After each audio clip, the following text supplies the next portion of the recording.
Je suis Louise Rivet, j'ai 79 ans. Je souffre de surdité depuis à peu près 4 ans, sans jamais porter d'appareil, et j'ai un problème au niveau visuel.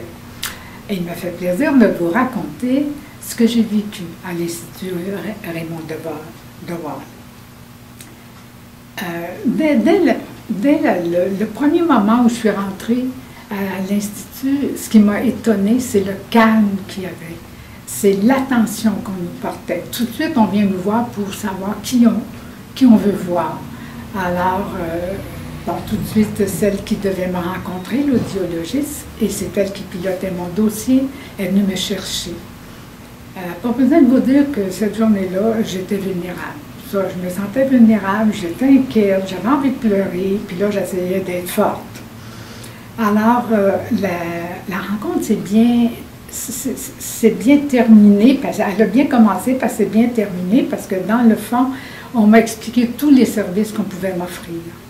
Et cette journée-là, entre autres, ce que j'ai trouvé fantastique, c'est que je ne devais pas passer le test tout de suite de l'audition, mais je pense qu'elle a saisi que j'avais tellement hâte de savoir est-ce que je peux porter un appareil, chose qu'on m'avait dit que je ne pourrais jamais porter d'appareil.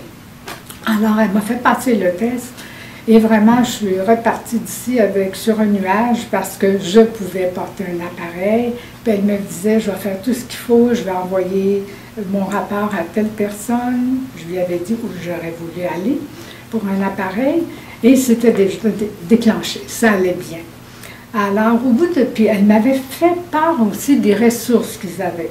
Bon, naturellement, c'était l'idéal de voir un orthophoniste éventuellement. Parce que dans le fond, il faut que j'apprenne la lecture labiale. Ça, c'est pas nécessairement facile. Et aussi, devant ma vulnérabilité, je pense qu'elle s'est dit, un psychologue, ça aiderait. Alors, elle m'a proposé d'aller en psychologie. Ça a pris quelques semaines avant que ces gens-là soient prêts à me recevoir. Ce que j'ai appris avec eux autres, ce que j'ai fait comme démarche, c'est vraiment quelque chose de merveilleux. J'ai toujours dit que c'était le cadeau qu'on m'avait fait et que je me suis fait depuis bien des années. Parce que je ne sortais presque plus. C'était difficile pour moi de rencontrer des gens. C'était difficile pour dire que je souffrais aussi de surdité. Alors, j'ai rencontré l'orthophoniste, on a commencé la lecture labiale. Et je ne peux pas dire là, que je suis bien bonne encore parce que c'est très difficile, mais j'ai confiance parce qu'elle est tellement positive avec nous autres. Et après ça, j'ai rencontré aussi le psychologue. C'est probablement le cheminement le plus grand que j'aurais fait dans ma vie parce que j'ai compris que je suis sur un chemin depuis tellement longtemps.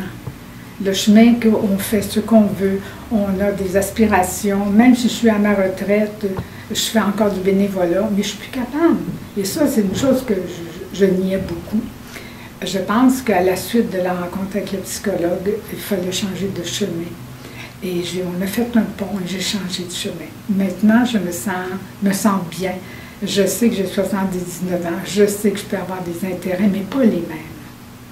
Et ça, je dois à l'Institut Devos vraiment un grand, grand merci à tout le personnel aussi que j'ai rencontré, à tout le personnel qui sont très présents dans notre problème physique, dans notre problème psychologique, dans notre problème émotif aussi. Alors, ça me fait plaisir de vous témoigner ça aujourd'hui.